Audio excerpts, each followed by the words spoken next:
এর মধ্যে সে ছেলেগুলো এসে বলল, ভাই আপনার নাম কি? রনি হাসান, এবার প্রথম বর্ষের স্টুডেন্ট আপনারা।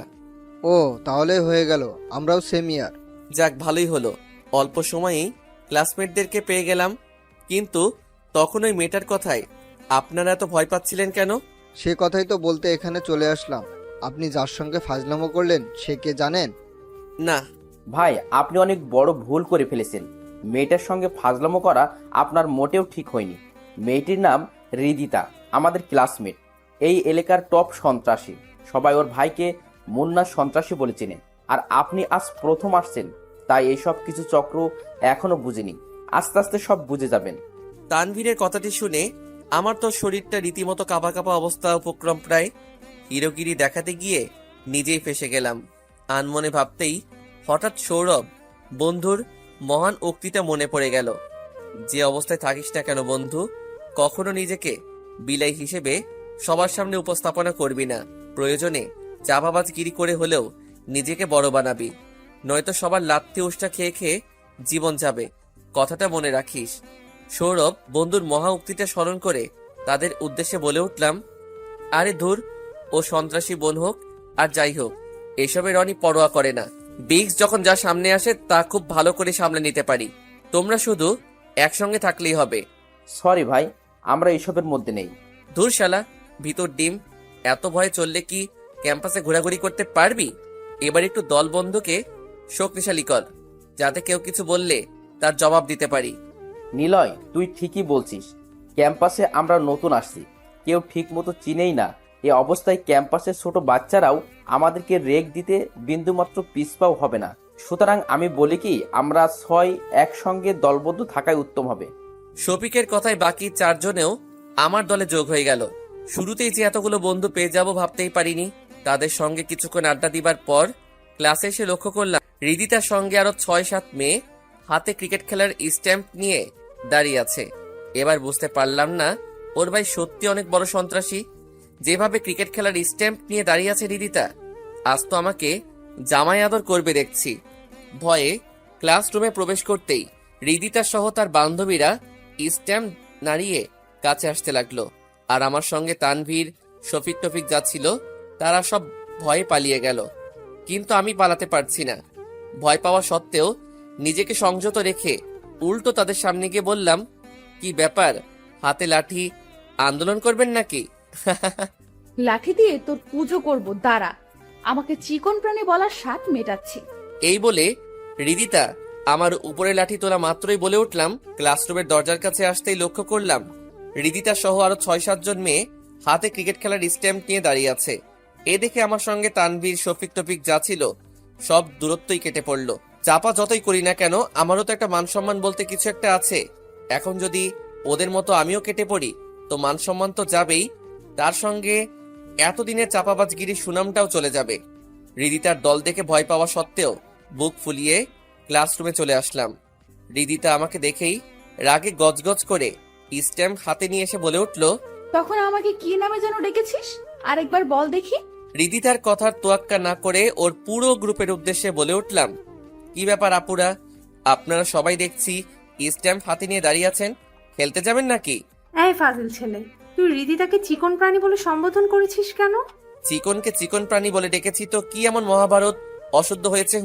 তানিয়া, চেয়ে দেখেছিস কি এই তামিল হিরোকে স্ট্যাম্প দিয়ে ফুটার ফুট কয়েকটা দে, নয়তো আমি দিচ্ছি, দেখ।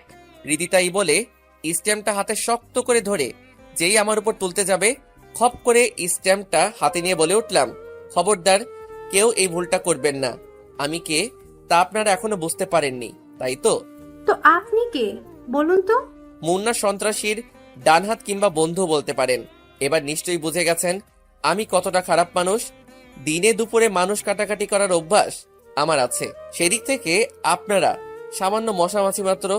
মেয়ে বলে সম্মান দিয়ে কথা বলছি, ছেলে হলে তো এতক্ষণ থাপড়ায়ে কানটা লাল করে ফেলতাম। পাম মেরে বলতেই হৃদিতার সব বান্ধবী স্ট্যাম্পগুলো ফেলে দিয়ে কিছুটা ভয়ার্ত চেহারায় প্রথম তানিশা বলে ওঠে, কি আপনি মুন্নার ভাইয়ার বন্ধু? হৃদিতা তো মুন্নার ওই বোন। এই হৃদিতা, বল না। জি হ্যাঁ, আইয়ার বন্ধু। জি হ্যাঁ, কিন্তু মুন্নার কাছে আমি যতটুকু শুনেছি আপনি অতি নম্র ভদ্র একটা মেয়ে, আর ক্যাম্পাসে এসে দেখছি তার পুরোই উল্টো। আচ্ছা, একটু অপেক্ষা করুন, মুন্নার কাছে ফোন দিয়ে ব্যাপারটা পুনরায় শুনছি।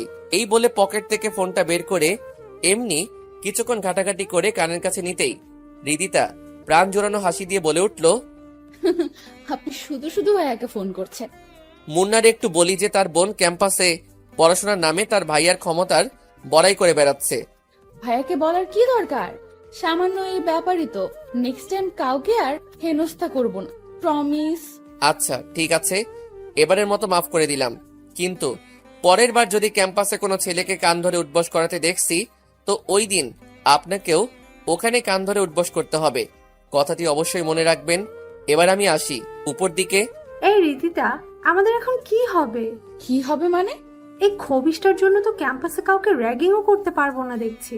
দাঁড়া, কালকেই ভাইয়ার কাছ থেকে শুনে ব্যাপারটা ক্লিয়ার হচ্ছে। যদি ভাইয়ার লোক হয়ে থাকে তো বেঁচে যাবে, আর যদি আমাদের বোকা বানিয়ে সব চাপা মেরেছে তোর খবর আছে। এইদিকে তোরা আমার কোন কালের বন্ধুরে? শালা আমাকে বিপদে ফেলে রেখে পালিয়ে এসে পড়ছিলি। কি করব বল? অমন সন্ত্রাসীর বোনের সঙ্গে কি জেনে শুনে পাঙ্গা নেওয়া কি ঠিক হবে? যদি একবার মুন্না ভাইয়ের কাছে হৃদিতা তোর কিংবা আমাদের নাম নালিশ করে, কি হবে একবার ভেবে দেখছিস? রাজুর কথা শুনে ইতিমধ্যে হাঁটু কাঁপা কাঁপা অবস্থা উপক্রম প্রায়। তারপরও নিজেকে সংযত রেখে বুক ফুলিয়ে বলে উঠলাম, আরে ধুর, হৃদিতা কিছুই বলতে পারবে না। ওকে আমি এমনভাবে চাপাবাজি চক্রে ফেলেছি, এতে কখনো আর ক্যাম্পাসে তার সন্ত্রাসী ভাইয়ের ক্ষমতার বড়াই করবে না। তো কি এমন চাপা মারলি দোষ? বলছি শুন তাহলে। বন্ধুর সঙ্গে আড্ডা শেষ করে বাসায় আসলাম। এসেও কেন জানি মেয়েটার রাগ মিশ্রিত চেহারাটাই বারবার ভেসে উঠছে। ইচ্ছা না থাকার পরেও তার কথাই ভাবতে ইচ্ছে করছে। আর সেটা কেন ইচ্ছে করছে তার মানে এখনো খুঁজে পাচ্ছি না। যাই হোক, এই মেয়ের ধারের কাছেও যাওয়া যাবে না। একবার যদি তার মুন্না ভাইকে আমার সম্বন্ধে কিছু একটা বলে তো সে আমাকে জিন্দা কবর দিয়ে দিবে। না বাবা, এসবের মধ্যে নিজেকে জড়ানো যাবে না। আমি পড়াশোনা করতে আসছি, সেটাই বরং করব। যেভাবে সে কাজ পরের দিন ক্যাম্পাসে চলে আসলাম। তানভীর, শফিক, রাজু কাউকেই পেলাম না। এদিক সেদিক তাকিয়ে দেখলাম হৃদিতাও নেই। দেখে চিন্তামুক্ত লাগছে। প্রফুল্ল মনে ক্যাম্পাসের মাঠে বসে আনমনে ফেসবুকে টাইম পাস করছি। এর মধ্যে হৃদিতা ও তার বান্ধবীদের নিয়ে আমার সামনে হাজির। কিছুটা একটা বলতে যাব, এর মধ্যে হৃদিতাই বলে উঠল, কিরে, কাল না ক্লাসরুমে খুব বড় গলায় বলেছিলি তুই ভাইয়ার ডান হাত? কই, ভাইয়াকে তোর কথা জিজ্ঞেস করলে ভাইয়া বলল রনি নামে আমাদের দলে কোনো সন্ত্রাসীই নেই। এই রে, এত জলদি হৃদিতা ওর ভাইয়ের কাছ থেকে সব শুনে ফেলেছে? এখন তো চাপাবাজি করার কোনো সুযোগই নেই দেখছি। আনমনে ভাবতেই তানিয়া বলে ওঠে, আমাদের সঙ্গে ফাজলামো করার জন্য তোকে এখন ক্যাম্পাসে সবার সামনে কান ধরে 50 বার ওঠবস করতে হবে। নে, জলদি শুরু কর। 50 বার কান ধরে উঠবস করতে বলছে? মান সম্মান তো যাবেই, তার সঙ্গে বন্ধুদের কাছে হাসি তামাশার পাত্র হতে হবে। কিন্তু এখন কি কথা বলে কেটে পড়া যায় সেটাই তো ভেবে পাচ্ছি না। এসব ভাবতেই হৃদিতা প্রচন্ড রেগে বলে, এখন তুই কান ধরবি নাকি ভাইয়াকে ডেকে এনে তোর রামধুলাই দিব? দেখুন, আপনারা আমাকে যত ধনীর পরিবারের ছেলে ভাবছেন, আমি তা না। গ্রামের সামান্য একজন কৃষকের ছেলে। এখানে অনেক সংগ্রাম করেই আমাকে আসতে হয়েছে। তবে কোনো অন্যায়ভাবে কাউকে হেনস্থা করতে দেখলে নিজেকে সংযত রাখতে না পারি না। অন্যের ঝামেলায় নিজেই জড়িয়ে যাই। কাল কিছুটা রেগেই আপনাকে দুই একটা ভুলভাল কথা বলছি, এর জন্য আমি ক্ষমা প্রার্থী। আর এই যে হৃদিতা ম্যাম, আপনি তো মুন্না ভাইয়ের বোন, চাইলে যে কাউকে মারধর ক্যাম্পাস থেকে বের করে দিতে পারবেন। আজ আমাকেও বলছেন ক্যাম্পাসে সবার সামনে 50 বার কান ধরে উঠবস করতে। আমার কৃষক বাবা যদি জানতে পারে তার ছেলে ক্যাম্পাসে সবার সামনে কান ধরে উঠবস করছে, তাহলে সে কতটা আঘাত পাবে একবার ভাবতে পারছেন? আপনার সন্ত্রাসী ভাইয়ের ক্ষমতার বড়াই দেখিয়ে আমাদের মতো অসহায় গরিব সাধারণ ছেলেকে অসম্মানের মুখে ফেলে দিয়ে না প্লিজ। সরি, আমাদের ভুল হয়েছে। আমরা আসলে এত কিছু বুঝে উঠতে পারিনি। আমিও এত কিছু বুঝে উঠতে পারিনি, সরি। যদি পারেন তাদের সঙ্গে বন্ধুত্ব করে নিন, আর না পারলে তাদের সঙ্গে অন্তত হেনস্থা করেন না প্লিজ। আমার ইমোশনাল ডায়লগ শুনে হৃদিতা, তানিয়া তারা দুজনেই প্রায় আধো কান্না। কথাগুলো কিভাবে বলছি তা আমি নিজেও জানি না। সেদিনকার পর থেকে হৃদিতাকে ক্যাম্পাসে কোনো ছেলেকে হেনস্থা করতে দেখিনি। যাই হোক, আমি তো রিদিতাকে রীতিমতো পাশ কাটিয়ে চলছি। জেনে শুনে তো আর আগুনে পা রাখা সম্ভব না। এইভাবে কিছুদিন কেটে গেল। এর মধ্যে প্রায় সবার সঙ্গে প্রায় বন্ধুত্ব হয়েছে, কিন্তু রিদিতার সঙ্গে বন্ধুত্ব করেনি। রিদিতাও কখনো আগ বাড়িয়ে কথা বলতে আসেনি। তো একদিন ক্লাস শেষে গেটে এসে দাঁড়িয়ে ফোন ঘাঁটতেছি, হঠাৎ রিদিতা এসে বলল, রনি, কেমন আছো? ভালো। আপনি কেমন আছেন? আচ্ছা, তুমি আমাকে আপনি বলে সম্বোধন করছো কেন? না, এমনি। ভাইয়ার কথা ভেবে ভয় পাও নাকি? এই এলাকার সবাই তো আপনার ভাইকে দেখে ভয় পায়, তাহলে আমি কেন পাবো না? ক্যাম্পাসে প্রথম যখন আসলে তখন তো হিরো হিরো ভাব ধরে চলেছ। তখনও তো জানতে আমি মুন্নার বোন, তারপরও দুষ্টুমি ফাইজলামি করেছ। তো এখন এমন হলো যে আমার সঙ্গে দেখা হলে কথাই বলছো না, পাশ কাটিয়ে চলে যাচ্ছ। তার মানে ভাইয়াকে দেখে তুমি একটু বেশি ভয় পাও। আপনি ঠিকই ধরেছেন। আমি আসলে ঝামেলায় পড়তে চাই না, সাধারণভাবে চলতেই বেশি পছন্দ করি। আমি মুন্নার বোন বলে ক্যাম্পাসে সবাই আমাকে পাশ কাটিয়ে চলে। আমিও না বুঝে তাদের সঙ্গে মিসবিহেভ করেছি, এতে তারা আমার ধারের কাছেও আসে না। ওদিন তোমার কথাগুলো শুনে আমি একদম পাল্টে গেছি। তা আমি খুব ভালো করে লক্ষ্য করেছি। বাহ, তুমি আবার আমাকেও ফলো করো? না, মানে ক্লাসমেট হিসেবে ওইটুকু ফলো করার অধিকার আমার আছে। আচ্ছা, আমি কি তোমার বন্ধু হতে পারি? অবশ্যই, কিন্তু ভয় পাবার কিছু নেই। ভাইয়া সন্ত্রাসী হলেও কখনো আমার ফ্রেন্ডদের উপর আক্রমণ করে না, বুঝলে? ও আচ্ছা। আজ থেকে আমরা ফ্রেন্ড, ওকে?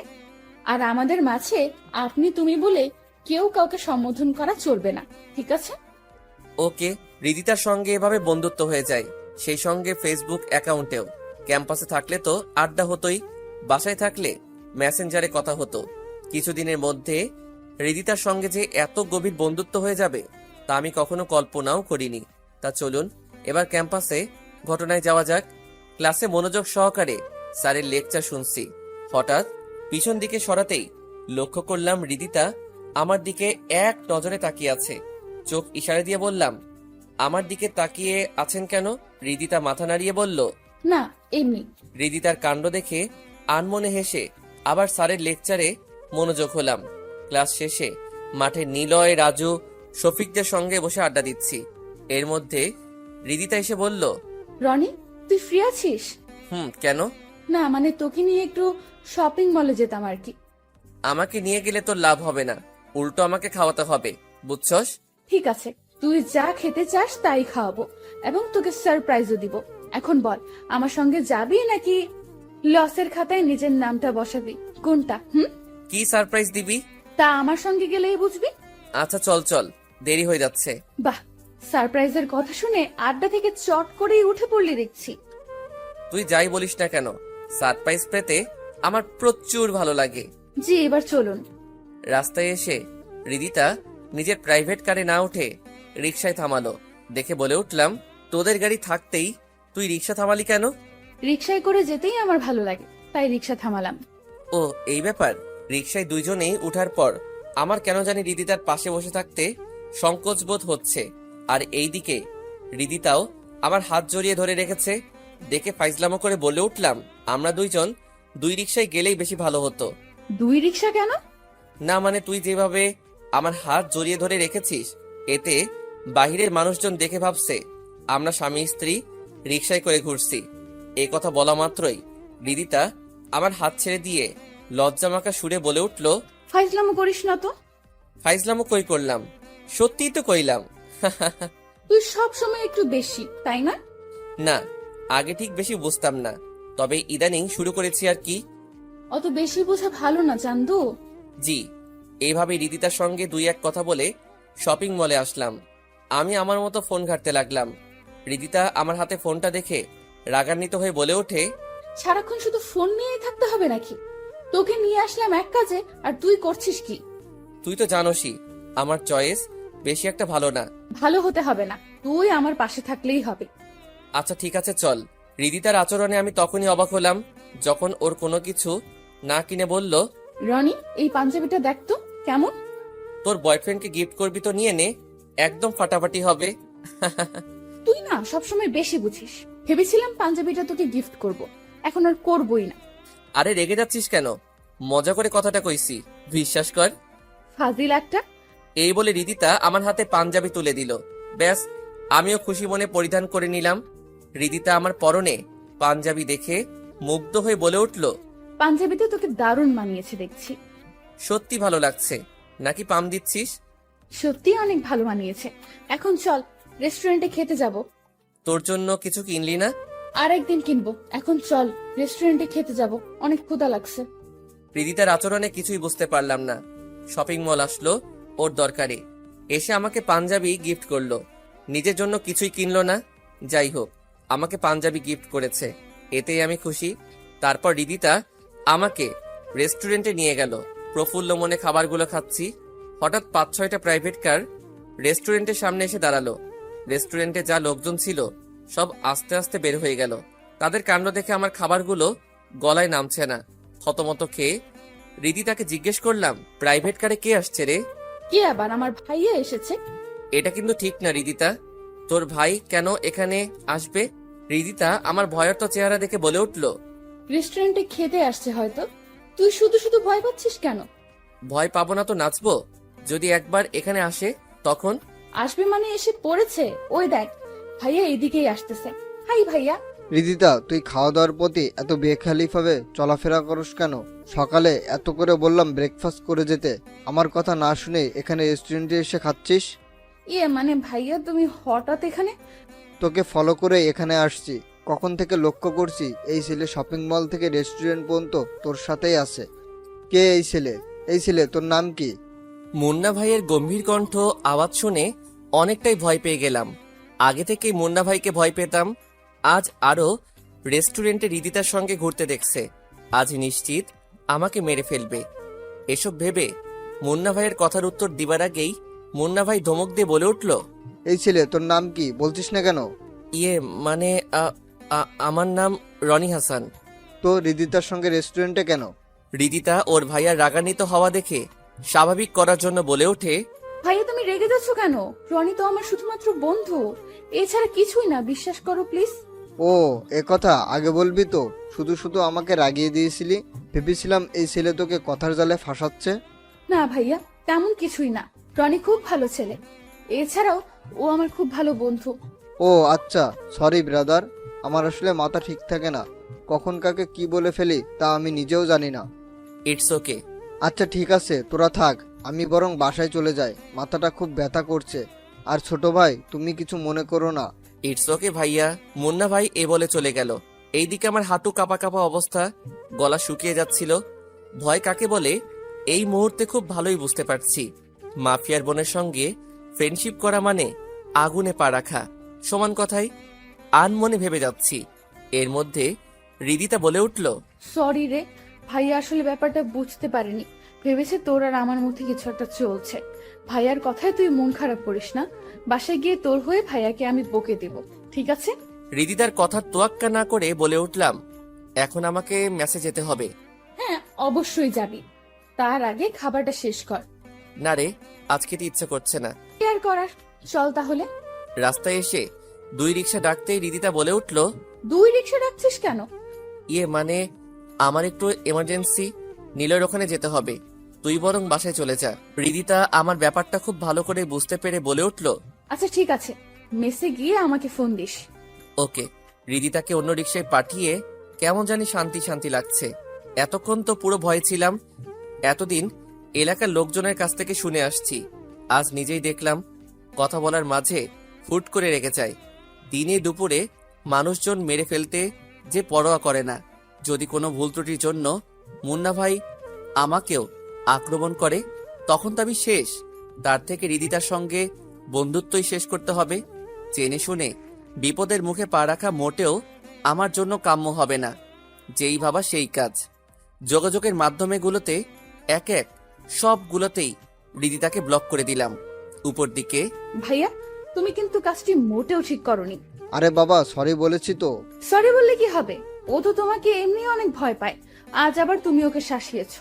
আচ্ছা ঠিক আছে, আমার হয়ে তোর ফ্রেন্ডকে বলে দিস ভাইয়া যে কাজটি করেছে তার জন্য সে অনুতপ্ত এবং সরিও বলেছে। এবার ঠিক আছে? ওকে ভাইয়া, আমি এক্ষুনি মেসেঞ্জারে বলে দিচ্ছি। রিদিতা এই তার রুমে চলে গেল। ল্যাপটপ ওপেন করে মেসেঞ্জারে টেক্সট দিতে গিয়ে অবাক দৃষ্টিতে তাকিয়ে বলে ওঠে, কি ব্যাপার, আমাকে ব্লকে রেখেছে কেন? দাঁড়া, ফোন দিয়ে এখনই তোর 12টা বাজিয়ে দিচ্ছি। এই বলে ফোনটা বের করে কল দিল, কিন্তু ওপাশ থেকে ব্যস্ত দেখালো।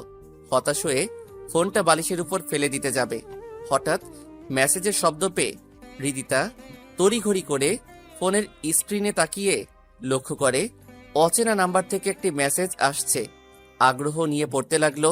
হৃদিতা, তুই হয়তো আমার উপর এখন ভীষণ রেগে আছিস, কেননা অকারণে একটা মানুষকে যোগাযোগের মাধ্যম থেকে ব্লক করে রাখা তা সত্যি রাগান্বিত হওয়ার একটা ব্যাপার। সে জায়গা থেকে তুই মোটেও ব্যতিক্রম নস। যাই হোক, এবার মূল কথায় আসি। তুই তো জানিস আমি অনেক দূর থেকে এখানে পড়াশোনা করতে আসছি। বাবা মারও কঠোরতম নিষেধ ক্যাম্পাসে যেন কোনো প্রকার ঝামেলা না পাকায়। এছাড়া তুই তোর ভাইয়ের রাগ সম্পর্কে ভালোই জানিস, কখন কি থেকে কি করে ফেলে তা সে নিজেই জানে না। তাই আমি সিদ্ধান্ত নিয়েছি তোর আর আমার বন্ধুত্বের সম্পর্ক এখানেই শেষ। ক্যাম্পাসে দেখা হলেও প্লিজ আমার সঙ্গে কোনো প্রকার কথা বলতে আসিস না। আল্লাহ হাফিজ, ভালো থাক। হৃদিতা মেসেজটি পড়ে এতটাই রাগ উঠে যায় যে রনিকে সামনে পেলে সে কাঁচায় চিবিয়ে খেয়ে ফেলবে। অনেকটা রেগে আনমনে বলে ওঠে, বন্ধুত্ব নষ্ট করার খুব শখ হয়েছে তাই না? কাল ক্যাম্পাসে তোকে মজা দেখাচ্ছি, অপেক্ষা কর। এইদিকে হৃদিতার কাছে মেসেজটি পাঠিয়ে কাজটা কি ভুল করলাম? না, ভুল কিছু করিনি, যা করেছি একদম ভালোই করেছি। মাফিয়ার বোনের সঙ্গে কোনোভাবে বন্ধুত্ব রাখা ঠিক হবে না, এসব ভেবেই ঘুমিয়ে পড়লাম। সকালে ঘুম থেকে উঠে ফ্রেশ হয়ে খাবারের পর্ব শেষ করে মার সঙ্গে কিছুক্ষণ ফোনে কথা বললাম। মনটাও কেমন জানি ফ্রেশ হয়ে গেল। তারপর প্রতিদিনকার মতো ক্যাম্পাসে আসলাম। ফোনের স্ক্রিনে লক্ষ্য করলাম ক্লাস শুরু হতে প্রায় 20 মিনিট সময় বাকি আছে। টাইম পাস করার জন্য ফেসবুক ঘাঁটতে ব্যস্ত হয়ে গেলাম। ফেসবুকে মগ্ন থাকা অবস্থায় হঠাৎ কে জানি ফোনটা হাত থেকে কেড়ে নিয়ে কিছু দূরে ফেলে দিল। সামনে তাকিয়ে দেখি হৃদিতা প্রচন্ড রেগে আমার দিকে এক দৃষ্টিতে তাকিয়ে আছে। সেদিকে ভ্রুক্ষেপ না দিয়ে মাটি থেকে ফোনটা হাতে নিতে যাব, এর মধ্যে হৃদিতা বলে উঠল, কাল রাতে মেসেজে তুই এসব কি লিখেছিস? চুপ করে আছিস কেন?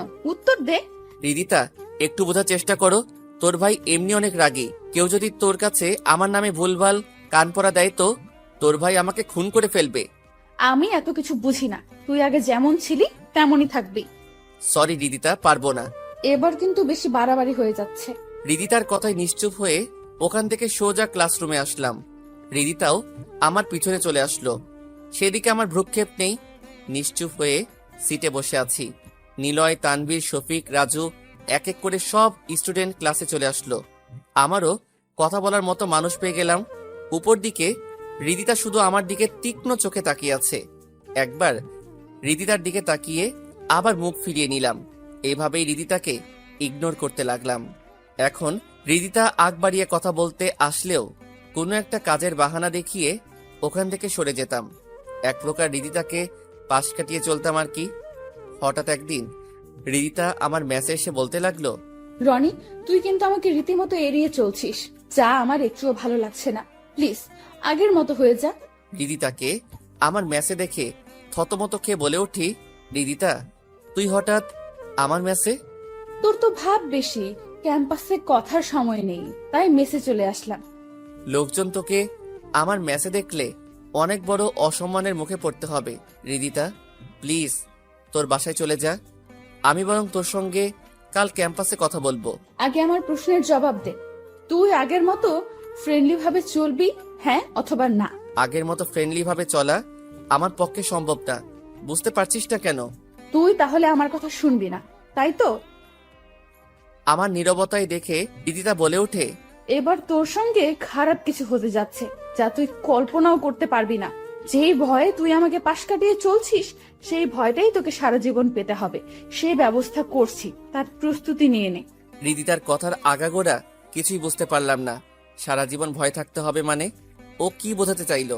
যাই হোক, ওর কথা ভেবে সময় নষ্ট করার কোনো মানেই নেই। তবে একটা বিষয় বুঝতে পারছি না, আমি ওর সঙ্গে কথা কিংবা বন্ধুত্ব না রাখলে কিংবা যায় আসে? আমার মতো তো আরো অনেক ফ্রেন্ডই তো আছে, এর মধ্যে একমাত্র আমি পাশ কাটিয়ে চললে ওর কি সমস্যা? হয়তো হৃদিতা আমাকে ভালো বন্ধু ভাবে, হুট করে বন্ধুত্ব সম্পর্ক নষ্ট করায় মানতে পারছে না। অপরদিকে রিদিতা বোন, কান্না করছিস কেন? মুন্নার কথাটি শুনে রিদিতা আরো জোরে কান্না করে বলে ওঠে। খবরদার, আমার সঙ্গে ভুলেও কথা বলতে আসবা না। মুন্না হঠাৎ তার বোনের অভিমান দেখে থতমত খেয়ে যায়। হঠাৎ আবার কি এমন হলো যে কান্না করছে? আনমনে ভেবে মুন্না বলে, আচ্ছা, কি হয়েছে আমাকে বলবি তো নাকি? শুধুমাত্র তোমার জন্য আমার বন্ধু বান্ধব কেউ কাছে ঘেঁষতে পারে না। ওই দিন রনিকে একটু শাসিয়েছো দেখে ও আমার সঙ্গে কথা বলবে তো দূরের বিষয়, চোখ তুলে তাকানোর সাহসটুকুও পায় না। আমি একবারিয়ে কথা বলতে চাইলেও পাশ কাটিয়ে চলে যায়। ও, এই ব্যাপার। রনি কথা বলে না দেখে কান্না করছিস? কান্না করবো না তো কি করবো? ও আমার এত ভালো একটা বন্ধু হুট করে কথা বলা বন্ধ করেছে, এতে কি আমার খারাপ লাগে না? হ্যাঁ, অবশ্যই খারাপ লাগবে, তবে তার জন্য যে কান্না করতে হবে এমন তো কোনো কথা না। তোর ফ্রেন্ড আরো অনেকেই আছে, তাদের কথা ভেবে মন খারাপ করে বসে থাকতে তো কখনো দেখিনি। আজ যে চোখের জল দেখছি, এই কান্নার পিছনে অবশ্যই কোনো রহস্য জড়িয়ে আছে, যা আমি জানি না, তাই তো? মুন্নার সন্দেহজনিত কথা শুনে রিদিতা কান্না মিশ্রিত কণ্ঠে বলে ওঠে। ভাইয়া, তুমি কোন রহস্যের কথা বলছো? আমি মাফিয়া সন্ত্রাসী হতে পারি ঠিকই, কিন্তু দিন শেষে আমারও পরিবার পরিজন বলতে কে একজন আছে, যার মূল্য পৃথিবীর সবচেয়ে আমার কাছে বেশি। কে সেই মানুষ জানিস? না ভাইয়া। এটা হলো আমার ছোট বোন রিদিতা, যাকে সেই ছোটবেলা থেকে এই বুকে আদর যত্ন করে বড় করেছি। সেই সঙ্গে তার চাওয়া পাওয়া পূরণ করতে ত্রুটি রাখিনি। আজ সেই বোন কান্না করছে শুধু একটা বন্ধুর জন্য। আচ্ছা, তোকে কটা প্রশ্ন জিজ্ঞেস করব, তার সঠিক উত্তর দিবি, লুকাবি না, কেমন? ওকে ভাইয়া। প্রথম প্রশ্ন হলো, তুই কি রনিকে ভালোবাসিস? না, ভালোবাসি না। তাহলে তার জন্য কান্নাকাটি করছিস কেন? রনিকে আমি ভালোবাসি না, তবে ওর সঙ্গে কথা না বললে আমার ভালো লাগে না। সবকিছুতেই খারাপ লাগা কাজ করে। ও যখন আমাকে পাশ কাটিয়ে চলে তখন কেন জানি এমনিই কান্না পায়। এমনটা যদি হয়ে থাকে তো তুই নিশ্চিত ওই ছেলেটার প্রেমে পড়েছিস। এর জন্য তার এড়িয়ে চলাটা সহ্য করতে পারছিস না। ভয় পাবার কারণ নেই, তুই শুধু একবার তোর মনের কথা আমাকে বল। তোদের বিয়ে আমি নিজ হাতেই দিব, একটু ভেবে দেখ। মুন্নার কথা শুনে রিদিতা লজ্জিত হয়ে হাসি মুখে রুম ত্যাগ করলো। রিদিতার আচরণে তার ভাইও বিষয়টি বুঝতে পিছুপা আর হলো না। এইদিকে, মামা, আপনার এখান থেকে বিকাশে টাকা তোলা যাবে কি? হ্যাঁ, অবশ্যই। এই এজেন্ট নাম্বারে টাকা পাঠিয়ে দাও। ওকে, বিকাশ থেকে টাকা তুলে মানি ব্যাগে রাখতে যাব। এর মধ্যে প্রাইভেট কারে কয়েকজন লোক নেমে এসে আমার উদ্দেশ্যে বলে ওঠে। আপনার নাম কি রনি হাসান? তাদের কথা শুনে থতমত খেয়ে বললাম, হ্যাঁ, কিন্তু আপনারা কারা? আমরা মুন্না ভাইয়ের লোক। তো আমাকে এখানে ইন্টারফেস করছেন কেন? তা আপনি মুন্না ভাইয়ের কাছে গেলেই বুঝতে পারবেন। এখন কথা না বাড়িয়ে জলদি গাড়িতে উঠুন। সরি ভাই, অকারণে মুন্না ভাইয়ের ওখানে যেতে আমি ইচ্ছুক না। তাছাড়া মুন্না ভাইয়ের সাথে আমার কোনো শত্রুতাও নেই যে তার সঙ্গে আমার দেখা করতে হবে। আপনারা ভাই এবার আসতে পারেন। এখন আপনি ভালোই ভালোই গাড়িতে ওঠেন তো সম্মানের সহিত আমাদের সঙ্গে যেতে পারবেন, নয়তো জোর করে আপনাকে এখান থেকে তুলে নিয়ে যেতে আমরা বাধ্য হব। লোকগুলোর কথা শুনে হাঁটু রীতিমতো কাঁপতে শুরু করলো। মুন্না ভাই আমাকে ডাকছে, তার মানে রিদিতা নিশ্চয়ই কোনো ঝামেলা পাকিয়েছে। আনমনে ভাবতেই লোকগুলো ধমকের সুরে বলে ওঠে। আপনি যাবেন নাকি তুলে নিয়ে যাব? থাক ভাই, তুলে নিয়ে যেতে হবে না, আমি স্বইচ্ছায় আপনার সঙ্গে যাচ্ছি, চলুন।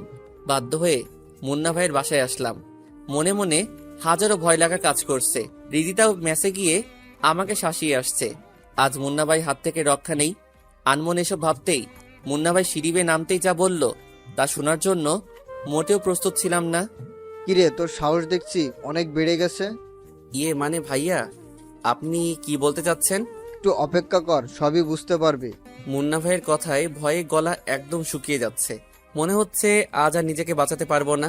এখন শুধু রিদিতার উপর রাগ হচ্ছে। ও তো জানতোই এসব ঝামেলায় নিজেকে জড়াতে চাই না। এসব জেনে শুনে আমাকে বিপদের মুখে ফেলে দিল। তারপর ভেবে নিলাম, আজ মুন্না ভাইয়ের হাতে মরতেই যখন হবে, তাহলে এত ভয় পেয়ে লাভ কি? এসব ভেবেই বলে উঠি, ভাই, আমি খুব সাধারণ একজন মানুষ, এসব ঝামেলায় নিজেকে জড়াতে চাই না। তাছাড়া আপনার সঙ্গে ব্যক্তিগত কোনো শত্রুতাও আমার নেই। তাহলে এখানে আমাকে আনার উদ্দেশ্য কি? উদ্দেশ্য অবশ্যই আছে, একটু অপেক্ষা কর, সব বুঝিয়ে দিচ্ছি। মুন্না ভাই এই বলে রিদিতাকে ডাক দিল। রিদিতাও সঙ্গে সঙ্গে এসে পড়ল। আমাকে দেখেই হাসি উজ্জ্বল চেহারা উপস্থাপনা করে মুন্না ভাইয়ের উদ্দেশ্যে বলে ওঠে, ভাইয়া ডেকেছো কেন? এই ছেলেটার নাম কি রনি? হ্যাঁ ভাইয়া। একেই তো ভালোবাসিস। হুম। রিদিতার সঙ্গে কথা শেষ করে মুন্না ভাই আমাকে উদ্দেশ্যে বলে, রিদিতাকে শুধু ভালোবাসিস নাকি বন্ধুই ভাবিস, কোনটা? মুন্না ভাইয়ের কথাটা শোনার জন্য আমি মোটেও প্রস্তুত ছিলাম না। অবাক প্লাস ভয় নিয়ে বলি, ভাইয়া আপনি ভুল ভাবছেন, রিদিতাকে আমি ভালোবাসি না, শুধুই বন্ধু ভাবি। রিদিতা, তুই চুপ আছিস কেন? ভাইয়াকে সবকিছু বল। এত ভয় পাবার কি আছে? ভাইয়াকে বলে দে তুই আমাকে ভালোবাসিস। রিদিতার কাছ থেকে এ কথা শুনে আকাশ ভেঙে যেন আমার মাথার উপর পড়ার উপক্রম প্রায়। কি বলছে? মাথা কি খারাপ হয়ে গেল নাকি? রিদিতা, এটা কিন্তু ঠিক হচ্ছে না। আমাদের মাঝে কখনো ভালোবাসার সম্পর্ক ছিল না, বন্ধুত্বর সম্পর্কই ছিল। আজ হঠাৎ এসব উল্টাপাল্টা কথা বানিয়ে বলছিস কেন? কি? আমি বানিয়ে বলছি? তুই আমায় ভালোবাসিস না? আচ্ছা ঠিক আছে, তোকে আমায় ভালোবাসতে হবে না। রিদিতা এই বলে ছোট বাচ্চাদের মতো কান্না করে তার রুমে চলে গেল। এইদিকে রিদিতার চোখের জল দেখে মুন্না ভাই রাগান্বিত হয়ে আমার শার্টের কলার চেপে ধরে বলে ওঠে, আমার বোনের চোখের জল দেখলে আমার মাথা ঠিক থাকে না, ইচ্ছা করছে তোকে এখানে শেষ করে দেই। ভাই আপনি বিশ্বাস করুন, আমার আর রিদিতার মাঝে কোনো ভালোবাসার সম্পর্ক ছিল না। ও বানিয়ে এসব বলছে। রিদিতা শুধু আমার বোন না, ও আমার মেয়ের মতো। ছোট থেকেই যখন যা চেয়েছে তাই এনে দিয়েছি। এবারও তার আবদার আমি পূরণ করব, আর তা এই 2 দিনের মধ্যেই। জয়নাল, বিয়ের সমস্ত আয়োজন প্রস্তুত কর, কালকে এদের বিয়ে সম্পন্ন করব ইনশাল্লাহ। জি আচ্ছা ভাই, আমি বরং এখনই ডেকোরেশন এবং লাইটিং এ পুরো বাড়ি আলোকিত করার ব্যবস্থা করছি। মুন্না ভাইয়ের কাছ থেকে বিয়ে নামক শব্দটি শুনে পায়ের নিচে মাটি যেন সরে গেল। পরিশেষে মাফিয়ার বোনকে বিয়ে করতে হবে না, কোনোভাবে সম্ভব না। এই বিয়ে আমি করতে পারবো না।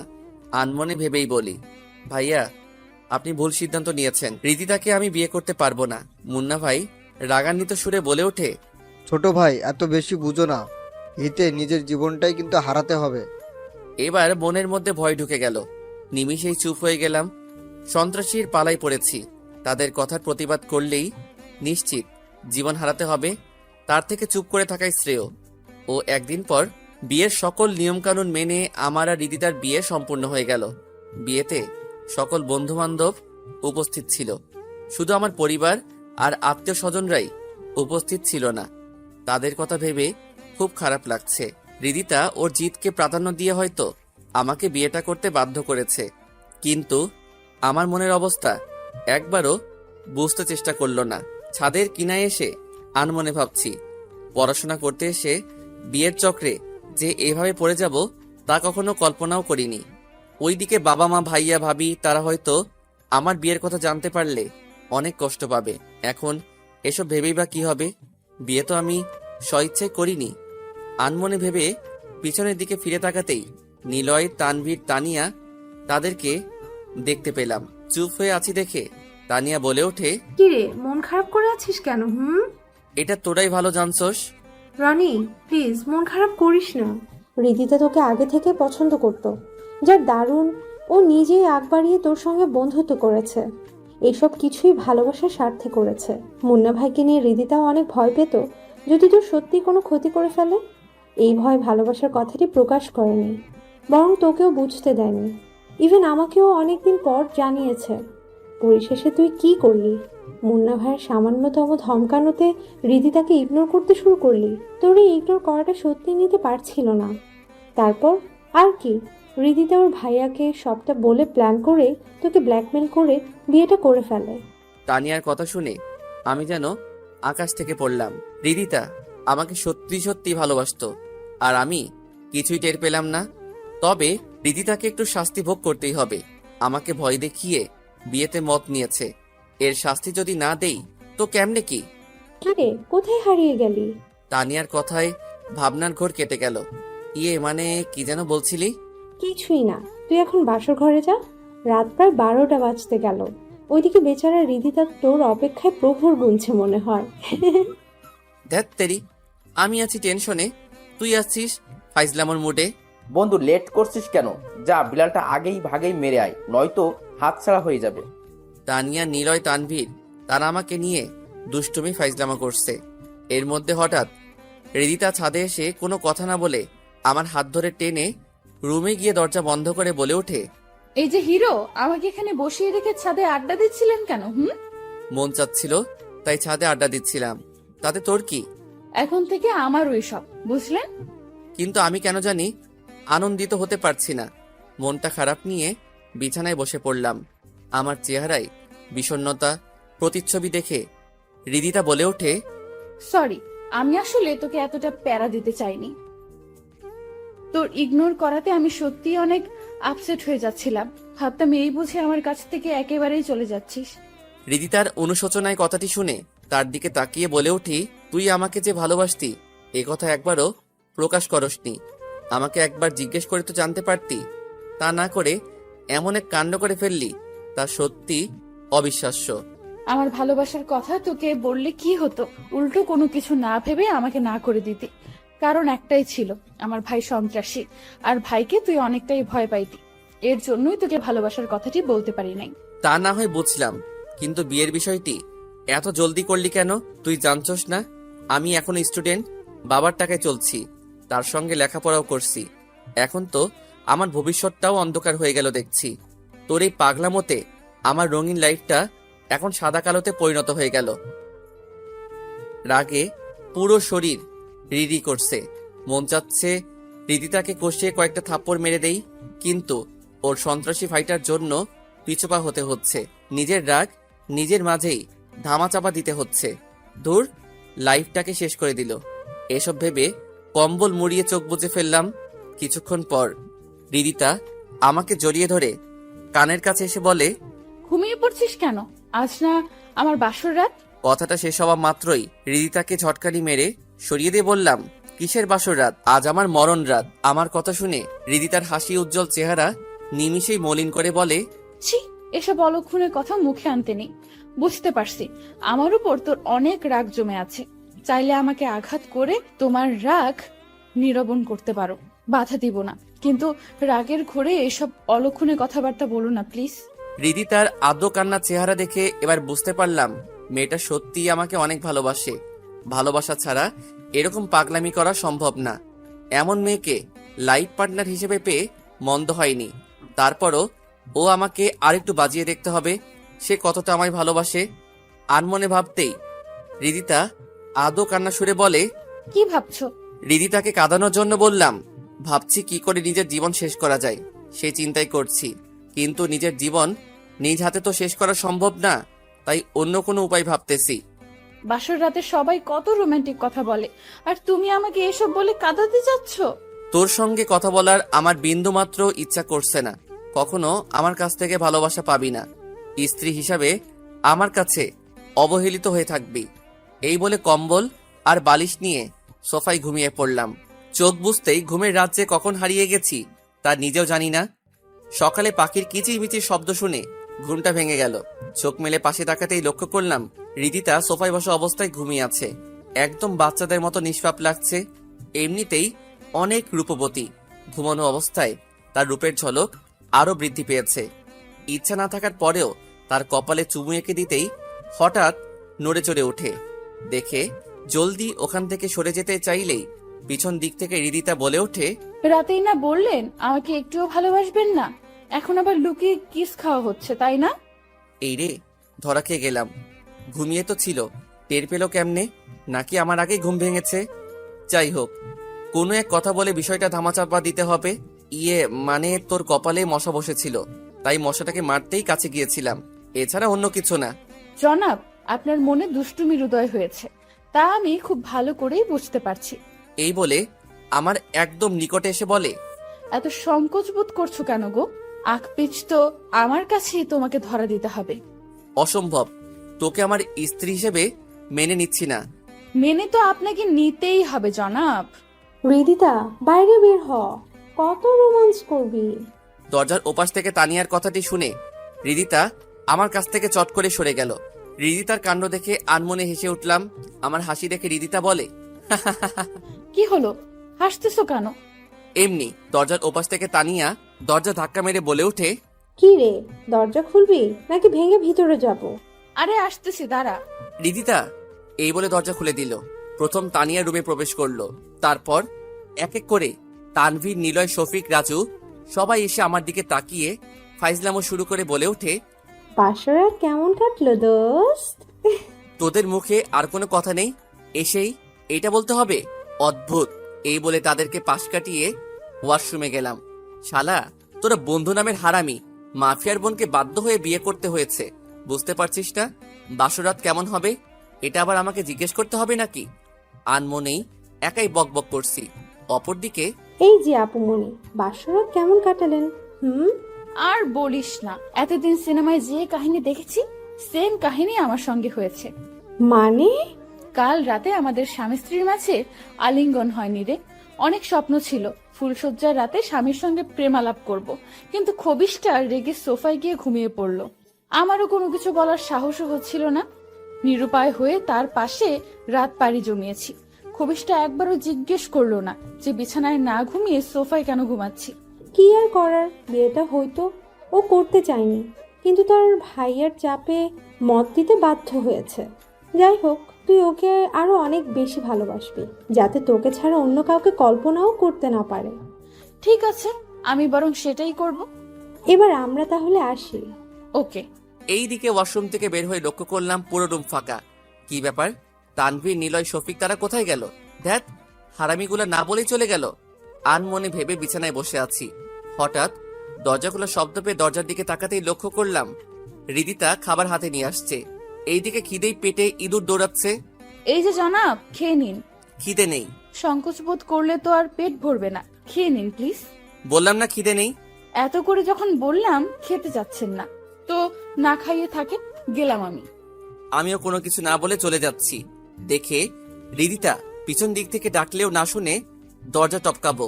এর মধ্যে আচমকাই মুন্না ভাই এসে বলে ওঠে, রনি কোথায় যাচ্ছ? দেখো না ভাইয়া, ও না খেয়ে বের হচ্ছে, আমার কোনো কথাই শুনছে না। রিদিতার অভিযোগ সুরে কথাটি শুনে মুন্না ভাই দীর্ঘ শ্বাস ফেলে বলে ওঠে, সে কি, না খেয়ে যাচ্ছ কেন? ভাইয়া আমার খিদে নেই। তা তো বললে চলবে না। এই রিদিতা, টেবিলে খাবারগুলো রেডি কর। এই বলে মুন্না ভাই আমার হাত ধরে টেবিলের দিকে নিয়ে গিয়ে চেয়ার টেনে ইশারায় বসতে বলে। আমিও বাধ্য ছেলের মতো বসে পড়ি। তারপর এক এক করে খাবারের আইটেম রিদিতার সামনে এগিয়ে দেই। ইচ্ছা না থাকার পরেও খেতে শুরু করি। কিছুক্ষণ নীরবতা থাকার পর মুন্না ভাই বলে ওঠে, পৃথিবী জুড়ে আপনজন বলতে আমার ছোট বোনটাই আছে। অকালে মাকে হারিয়েছি। মার মৃত্যুর পর বাবা আরেকটা বিয়ে করে আমাদের অবহেলা অনাদারে ফেলে চলে যান। অনেক কষ্টের মাঝে আমার এই ছোট বোনটাকে কোলে পিঠে বড় করেছি। কখনো তার চোখের জল আসতে দেইনি। নিজের স্বাদ আহ্লাদ বিসর্জন দিয়ে আর ছোট বোনটার চাওয়া পাওয়াকে প্রাধান্য দিয়েছি। তবে আমার বোনটা অনেক চাপা স্বভাবের, কখনো মুখ ফুটে কখনো কিছু আবদার করে না। আমি আন্দাজ করে এক এক সময় এক এক সারপ্রাইজ তাকে এনে দিতাম। সেদিন ওকে যখন কান্না করতে দেখলাম, তখন জিজ্ঞেস করলে কান্না মিশ্রিত কণ্ঠে বলে, ভাইয়া তোমার জন্য আমার বন্ধুবান্ধব ইগনোর করে চলে, কথা বলে না। কথাটি শুনে আবার যখন জিজ্ঞেস করলাম, কে কথা বলে না আমাকে বল, তখন সে তোমার নামটি বলেছিল। আমি ভেবেছিলাম ও শুধু তোমাকে বন্ধু ভাবে না, তার থেকেও অন্য কিছু। আনমনে ভেবে সন্দেহবশত জিজ্ঞেস করি, তুই কি রনিকে ভালোবাসিস? আমার কথায় শব্দে না প্রকাশ করে মাথা ঝাঁকিয়ে হ্যাঁ সম্মতি জানিয়েছিল। তারপর কোনো কিছু না ভেবেই বিয়ের সিদ্ধান্ত নিয়েই নিই এবং তোকে ভয় দেখিয়ে বিয়েতে মত নিতে বাধ্য করি। এটা অবশ্যই বড় অন্যায় করে ফেলেছি, এর জন্য আমি ক্ষমা প্রার্থী। আর তোমাদের পড়াশোনার বিন্দুমাত্র ক্ষতিও আমি হতে দিব না, এ বিষয়ে নিশ্চিত থাকতে পারো। মেসে থাকার কোনো দরকার নেই, আমাদের এখানেই থাকবে। প্রয়োজনে তোমার বাবা মার সঙ্গে কথা বলে সবকিছু স্বাভাবিক করব। এতে যদি ওনাদের পা পর্যন্ত ধরতে হয় তো আমি তাই করব। তারপরও নিজের মাঝে রাগ কিংবা মন খারাপ নিয়ে থেকো না ভাই, প্লিজ। মুন্না ভাইয়ের এরকম কথাবার্তা শুনে একটু না অনেকটাই অবাক হয়েছি যে মুন্না ভাই মানুষকে হুমকি ধুমকি কথা বলে, আজ আমার সঙ্গে এত মলিন ভাষায় কথা বলছে, তা সত্যি অবিশ্বাস্য। হয়তো বিয়েটা আমার বাধ্য হয়ে করতে হয়েছে ঠিকই, কিন্তু রিদিতাকে যে আমার অপছন্দ তেমন কোনো বিষয় না। স্ত্রী হিসাবে রিদিতাকে আমার বেশ পছন্দই হয়েছে। এসব ভেবেই বলে উঠি, আচ্ছা ভাইয়া ঠিক আছে। রিদিতাকে আমি স্ত্রী হিসেবে মেনে নিয়েছি, কিন্তু আমি তো এখনো বেকার। রিদিতার দায়িত্ব তোমাকে এখনই নিতে হবে না। যতদিন না তোমার পড়ালেখা শেষ হচ্ছে না ততদিন তোমরা আমার দায়িত্বেই থাকবে, সমস্যা নেই। জি আচ্ছা। মুন্না ভাই চলে যাবার পর হৃদিতা বলে ওঠে, ভাইয়া হয়তো তোমাদের চোখে খুনি, সন্ত্রাসী, কিন্তু আমার চোখে পৃথিবীর সেরা ভাইদের মধ্যে আমার ভাইয়া একজন। তার ঋণ আমি কখনো শোধ করতে পারবো না। এই বলে হৃদিতা চোখের জল মুছে রুমে চলে গেল। বুঝতে পারলাম সে অনেকটাই ইমোশনাল হয়েছে। বাসায় ভালো লাগছে না দেখে ক্যাম্পাসের মাঠে আড্ডা দিতে চলে আসলাম। বন্ধুরা আমাকে দেখা মাত্রই খোঁজা মেরে বলতে শুরু করলো, কি বন্ধু, পরিশেষে মাফিয়ার বোনকে বিয়ে করে ফেললি? একদিক থেকে ভালোই হয়েছে, আমাদের সঙ্গে আর কেউ উচ্চ গলায় কথা বলতে পারবে না, বিকজ তুই আমাদের সঙ্গে আছিস। ধুর, বাদ দে তো এসব কথা। এমনিতেই অনেক প্যারায় আছি, কোনো কিছুতেই ভালো লাগছে না। সে কি, কাল বিয়ে করলি আজই বলছিস ভালো লাগছে না? গুরু, আর কটা দিন যাক, তারপর নয় একটু মুখে উচ্চারণ করিল শুরু। ব্যাস, বন্ধুদের এক দুই কথায় আড্ডা ভালোই জমে গেল। মন খারাপ থাকলেও এখন আর তা নেই। আড্ডা শেষ করে হৃদিতাদের বাসায় না গিয়ে সোজা ম্যাচে চলে আসলাম। বাড়িওয়ালা আমাকে দেখেই বলে ওঠে, বাবা তুমি মেসে থেকো না প্লিজ, ভীষণ ঝামেলায় পড়তে হবে। আঙ্কেল আপনি হঠাৎ এ কথা বলছেন কেন? মুন্না ভাইয়ের কঠোর আদেশ, তা আমাকে পালন করতেই হবে। ও আচ্ছা। এই বলে ম্যাচ থেকে গুটি গুটি পায়ে হেঁটে যাচ্ছি আর ভাবছি মুন্না ভাই সত্যি অনেক বড় মাপের সন্ত্রাসী। বাড়িওয়ালাকে কি না কি বলেছে, সে কথায় বাড়িওয়ালা মানতে বাধ্য হয়েছে। আমার লাইফে এরকম পরিস্থিতির সম্মুখীন হতে হবে তা কখনো কল্পনাও করিনি। ভাগ্যের লিখন এমনই হয়তো ছিল। আর মনে ভাবছি আর গুটি গুটি পায়ে হেঁটে যাচ্ছি। হঠাৎ পকেটে রাখা ফোনটা কেঁপে উঠল। পকেট থেকে ফোনটা বের করে স্ক্রিনে লক্ষ্য করলাম হৃদিতার কল। গুরুত্ব না দিয়ে কেটে দিলাম। ব্যাস, আবারও কল দিল। এবার কলটা কেটে না দিয়ে রিসিভ করে বললাম, ওপাশ থেকে ঝাঁঝালো কণ্ঠে হৃদিতা বলে, আমার কল রিসিভ করছো না কেন? কল রিসিভ না করলে কথা কার সঙ্গে বলছিস? প্রথমবার তো কল কেটেই দিলা। আমার ইচ্ছা হয়েছে, কল রিসিভ করিনি। তো কোনো সমস্যা? হয়েছে, আর বলতে হবে না, বাসায় আসো। যেতে পারবো না। এসে পড়ো, নয়তো ভাইয়ার লোকজন পাঠিয়ে দেব কিন্তু। থাক, লোকজন পাঠিয়ে দিতে হবে না, আমি আসতেছি। কল কেটে তারপর তড়িঘড়ি করে বাসায় চলে আসলাম। রুমে এসে হৃদিতাকে কিছু একটা বলতে যাব, এর মধ্যে হৃদিতা আচমকাই এমন একটা কাণ্ড করলো তা সত্যি অবিশ্বাস্য। হৃদিতার উদ্দেশ্যে বলে উঠলাম, আমাকে এভাবে হাতের নাগালে নাচাচ্ছিস কেন? আমার প্রশ্নের উত্তর না দিয়ে হৃদিতা বলে ওঠে, চোখটা একটু বন্ধ করো তো। হঠাৎ চোখ বন্ধ করব কেন? প্লিজ বন্ধ করোই না, সারপ্রাইজ আছে। আচ্ছা ঠিক আছে, চোখ বন্ধ করলাম, তবে বেশিক্ষণ থাকতে পারবো না। ওকে। হৃদিতার কথা মতো চোখ বন্ধ করা মাত্রই হৃদিতার ঠোঁটের উষ্ণতা অনুভব করলাম, তবে বেশিক্ষণ না। চোখ মেলে তাকানো মাত্রই হৃদিতা দৌড়ে পালিয়ে গেল। এই দিকে হৃদিতার ঠোঁটের উষ্ণতা পেয়ে কেমন জানি একটা ঘোরের মাঝে পড়ে গেলাম। এরকম একটা কাজ করবে তা সত্যি অবিশ্বাস্য বলে মনে হচ্ছে। এখন শুধু ঘুরে ফিরে হৃদিতার ঠোঁটের উষ্ণতায় পেতে ইচ্ছা করছে। পালিয়ে যাবে কোথায়? আমার সামনে তো ওকে আসতেই হবে, তখন আমিও তার বদলা ভালোভাবেই নিব। রুম থেকে বের হয়ে হৃদিতাকে আশেপাশে খুঁজতে লাগলাম। চারিদিক চোখ বুলিয়ে নিলাম, কোথাও নেই। ফোনটা বের করে কল দেওয়া মাত্র কিচেন রুম থেকে হৃদিতার ফোনটা বেজে উঠল। তারপর এদিক সেদিক না তাকিয়ে কিচেন রুমে গিয়ে লক্ষ্য করলাম খুব মনোযোগ সহকারে রান্না করছে। তার হাতের নাগালে ফোন কল টুন বাজছে, সেদিক কোনো ভ্রুক্ষেপ নেই। আমিও কম কিসের স্যুট করে পিছনে গিয়ে হৃদিতাকে জড়িয়ে ধরলাম। আচমকায় জড়িয়ে ধরাতে কেঁপে ওঠে, তোতলিয়ে বলে, কে? আপনার হাজবেন্ড। ও আচ্ছা, হঠাৎ কি মনে করে আমার কাছে আসলেন? আমার বউটাকে একটু আদর করতে চলে আসলাম। ব্যাস, কথাটি শুনেই হৃদিতা আমার কাছ থেকে নিজেকে ছাড়িয়ে নিবার চেষ্টা করে বলে ওঠে, না না, আদরের কোনো দরকার নেই, দেখছো না রান্না করছি, ছাড়ো আমাকে। ছাড়বো না। তখনকার সারপ্রাইজটাতে আমার মন ভরেনি, সুতরাং সারপ্রাইজটা পুনরায় আবার চাই। এই বলে হৃদিতার গলায় নাক ডুবিয়ে দিলাম। কিচেন রুমে এসে আপনাকে এত রোমান্টিক হতে হবে না, কেউ দেখে ফেললে লজ্জায় মুখ দেখাতে পারবো না, ছাড়েন বলছি। এত সুন্দরী বউ পাশে থাকলে সবাই রোমান্টিকই হবে, তাহলে আমার কি দোষ? এই বলে হৃদিতার ঠোঁটের উষ্ণতা নিতে যাব, হঠাৎ গরম চেনি হাতে চেপে ধরাতে চট করেই রিদিতার কাছ থেকে সরে গিয়ে বলে উঠি, আহ বউ না ডাকাত, একটু কাছে এসেছি বলে গরম চিনি ছ্যাক দিতে হবে? ধুর, তোর কাছে আসাই আমার ভুল হয়েছে। মানা করার পরেও শুনছিলাম না কেন? ঠিক আছে, ভুল আমারই হয়েছে। আপনি রান্না করেন। এই বলে রেগে মেগে কিচেন রুম থেকে চলে আসলাম। তোর মুডটাই নষ্ট করে দিল। কিছুক্ষণ পর রিদিতা রুমে এসে দুষ্টুমি সুরে বলে ওঠে, কেমন লাগে ফুলসজ্জার রাতে আপনি আমাকে ছ্যাঁকা দিয়েছে, তাই এর প্রতিশোধ নিলাম। এবার তাহলে আমিও প্রতিশোধটা নিয়ে নেই, দাঁড়া। এই বলে বিছানা থেকে নেমে রিদিতার দিকে এগিয়ে যাচ্ছি। দেখে ও পালানোর চেষ্টা করা আগে খপ করে তার হাত ধরে হ্যাচকা টেনে বুকে জড়িয়ে নিয়ে বললাম, এবার তোর কাছ থেকে আমাকে কেমনে সরাবি? নিজেকে বাঁচানোর টেকনিক আমার জানা আছে, তা দেখতে চাও? পারমিশন পাওয়া মাত্রই হাতে সজোরে কামড় বসিয়ে দিল। ব্যথা পাওয়া সত্ত্বেও মুখে হাসি এনে বলে উঠলাম, এই সামান্য কামড়ে আমার কিছুই হবে না, বুঝছিস? একটুও ব্যথা পাওনি? না, পাইনি। এই বলে রিদিতাকে বিছানায় নিয়ে প্রথমেই কপালে চুমু এঁকে দিলাম। তারপর স্বামী স্ত্রীর মধুর ভালোবাসায় দুইজনে হারিয়ে গেলাম। আলিঙ্গনের পর রিদিতা আমার বুকে মাথা রেখে জড়িয়ে শুয়ে আছে। দুইজনের মাঝে কোনো কথা নেই। মনে হচ্ছে এই মুহূর্তে আমাদের দুইজনেই বাকরুদ্ধ হারিয়েছে। নীরবতার প্রহর ভেঙে রিদিতা বলে ওঠে, আমাকে ছেড়ে কখনো যাবে না তো? নীরবতার মাঝে রিদিতার কথাটি শুনে থতমত খেয়ে বলে উঠি, চলে যাবার প্রশ্ন আসছে হঠাৎ? না মানে, বিয়ে তো আমাকে স্বইচ্ছায় করনি, চাপে পড়েই মত দিতে বাধ্য হয়েছ। এর জন্য তোমাকে নিয়ে আমার অনেক ভয় হয়। হ্যাঁ, যেতেও পারি, ঠিক নেই।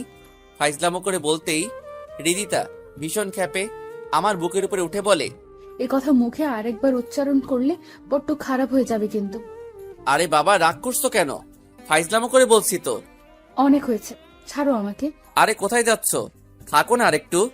আজ না হোক, কাল ঠিকই আমাকে রেখে চলে যাবা। মাঝখান থেকে এত মায়া বাড়িয়ে লাভ কি? ছাড়ো আমাকে। বললাম তো ফাইজলামো করে বলছি, তারপর রাগ কেন করছো? তাহলে আমার মাথায় হাত রেখে বলো, কখনোই আমাকে ছেড়ে যাবা না। আচ্ছা ঠিক আছে, যাব না। আর যদি যেতেই হয় তো আমার বউটাকেও সঙ্গে নিয়ে যাব। খুশি? সত্যি? হুম। এই তো আমার লক্ষ্মী বর। এই বলে রিদিতা আমার কপালে চুমু এঁকে দিল। মেয়েটা সত্যি আমাকে অনেক ভালোবাসে। যাই হোক, রিদিতাকে মৃত্যুর আগ পর্যন্ত আর ছাড়ছি না। খুব জলদি ওকে আমার বাসায় নিয়ে যাব। হয়তো বাবা মা ভাইয়া তাদের কাছে একটু বকাঝকা শুনতে, কিংবা দুই এক একটা থাপ্পড়ে খেতে হবে। তারপর তো ঠিকই তাদের কাছে টেনে নিবে। আনমনে ভেবেই মার কাছে ফোন দিলাম দুই একবার কলটুন বাজার পর আম্মু রিসিভ করে বলে ওঠে, বাবা কেমন আছিস? হ্যাঁ আম্মু, ভালোই আছি। তোমরা সবাই কেমন আছো? আলহামদুলিল্লাহ, সবাই ভালোই আছে। তোর পড়াশোনার কি খবর? হ্যাঁ, ভালো। কি ব্যাপার, তুতলিয়ে কথা বলছিস কেন? না মানে, তোমাকে একটা কথা বলতে চাচ্ছিলাম। হ্যাঁ বল, শুনছি তো। আম্মু, আমি এখানে বিবিএ করে ফেলেছি। বাদর ছেলে, কি বললি? আবার বল দেখি। তারপর আম্মুকে স্পষ্ট ভাষায় যখন বললাম এখানে বিয়ে করে ফেলছি, ব্যাস আম্মু তো রেগে মেগে আগুন হয়ে ঝাঁঝালো কণ্ঠে যা বলল, বাদর ছেলে, তোকে লেখাপড়া করতে পাঠিয়েছে আর তুই ওখানে আমাদের ছাড়াই এসব করেছিস? তোর ওখানে কালকে আমি যাচ্ছি। মার রাগান্বিত সুরে কথাটি শুনে অনেকটাই ভয় পেয়ে যাই, কারণ মার রাগ করলে ভীষণ ঝামেলায় আমাকে পড়তে হয়। আমার সুপারিশ তো একমাত্র মা করে, আর এখন দেখছি পুরোই বিপক্ষে চলে গেছে। তার দিক থেকে রিয়্যাক্ট করা অস্বাভাবিক কিছু না। তারপর ওর মা রাগান্বিত আচরণে ভয় করছে। মা যে রিয়্যাক্ট করলো, বাবা শুনলে তো বাসায় তুলবে না। এখন এসব ভেবে আর লাভ নেই, যা হবার তা হবেই। রাতে ঘুমানোর সময় এসব চিন্তা ভাবনা করছি। রিদিতা আমাকে চিন্তিত দেখে জড়িয়ে ধরে বলে, কি ভাবছো? ভাবনার বিচ্ছেদ ঘটিয়ে বলে উঠলাম, মাকে আমাদের বিয়ের বিষয়টা জানিয়ে দিয়েছি।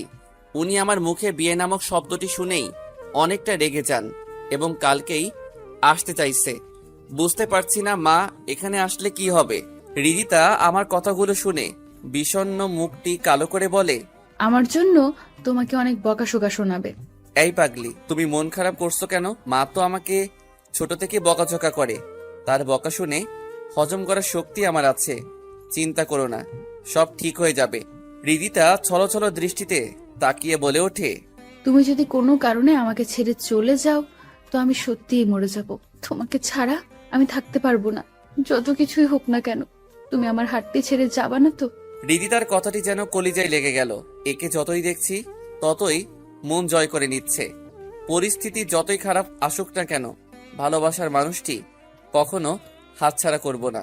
আনমনে ভেবে রিদিতাকে পরম ভালোবাসায় বুকে জড়িয়ে নিলাম। রিদিতাও আমার বুকে মুখ গুজে চুপটি মেরে ঘুমিয়ে পড়ল। রিদিতাকে দেখে মনে হচ্ছে পৃথিবীর সবচেয়ে শান্তির স্থানে সে ঘুমিয়ে পড়েছে। দৃশ্যটি আমার কাছে খুবই মনোমুগ্ধকর লাগছে। নিজের অজান্তেই রিদিতার মাথায় হাত বুলিয়ে দিচ্ছি, আর ও আমাকে ঝাপটে ধরে ঘুমের রাজ্যে পাড়ি দিচ্ছে। চিন্তা ভাবনায় রাতটা নির্ঘুমে কেটে গেল। ফজরের আজানের আগেই কখন যে ঘুম ধরে আসছে তা আমি নিজেও জানি না।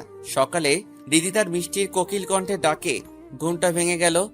আমার চোখ লাল বর্ণ দেখে রিদিতা বলে ওঠে, কি ব্যাপার, তোমার চোখগুলো এমন লাল বর্ণ ধারণ করেছে কেন? নিশ্চয়ই রাতে ঘুম হয়নি। হ্যাঁ, ঘুম হয়েছে তো। মিথ্যা বলছো কেন? তোমার চোখ প্রমাণ দিচ্ছে রাতে ঘুমাওনি। এবার আর লুকানোর চেষ্টা করলাম না, বলে ফেললাম। আসলে চিন্তা ভাবনা বেশি থাকায় ঘুমাতে পারিনি। মাকে নিয়ে আমার বেশি চিন্তা হচ্ছে। যে মানুষটা আমার সুপারিশ সবসময় করত সে এখন আমার বিপক্ষে চলে গেছে। তার মানে বুঝতে পারছো ব্যাপার কেমন কঠিন হয়ে দাঁড়াবে। ভাবনার কোনো প্রয়োজন নেই, নিয়তির উপর সব ছেড়ে দাও। এই বলে আমার কপালে চুমু এঁকে রিদিতা রুম ত্যাগ করলো। রিদিতার কথায় কিছুটা স্বস্তি পেলাম। সকালের পর্বটা এমনই কেটে গেল। বিকেলে বাবা মা তার সঙ্গে ভাইয়া ভাবি সবাই চলে আসছে। মা আমাকে দেখে কোনো কিছু না বলেই ঠাস ঠাস করে 2টা থাপ্পড় মেরে দিল এবং অজস্র বকাবকি শুরু করলো। বাবা শুধু দাঁতে দাঁত চেপে চোখ রাঙিয়ে তাকাচ্ছিল। ভাইয়া ভাবি তারাও আমাকে বোঝাতে লাগলো কাজটি আমি মোটেও ঠিক করিনি। কিছুক্ষণ এভাবে পরিস্থিতি গরম থাকলো। মুন্না ভাই এসে সমস্ত ঘটনায় বাবা মাকে বলল এবং ক্ষমা চাওয়ালো। ভাইয়া ভাবি সুপারিশে মা আর অমত পোষণ করলো না। পরিশেষে বলে উঠল, যা হবার তা হয়েছে, এখন আমার ছেলের বউকে দেখতে চাই, সে কই? মার কথা শুনে চারদিক চোখ বুলিয়ে নিলাম। রীতিতা নেই। তারপর রুমে গিয়ে লক্ষ্য করলাম ফ্লোরে হাঁটু মুড়ে কান্না করছে। বুঝতে পারলাম সম্পর্ক ভেঙে যাওয়ার ভয়ে কান্না করছে।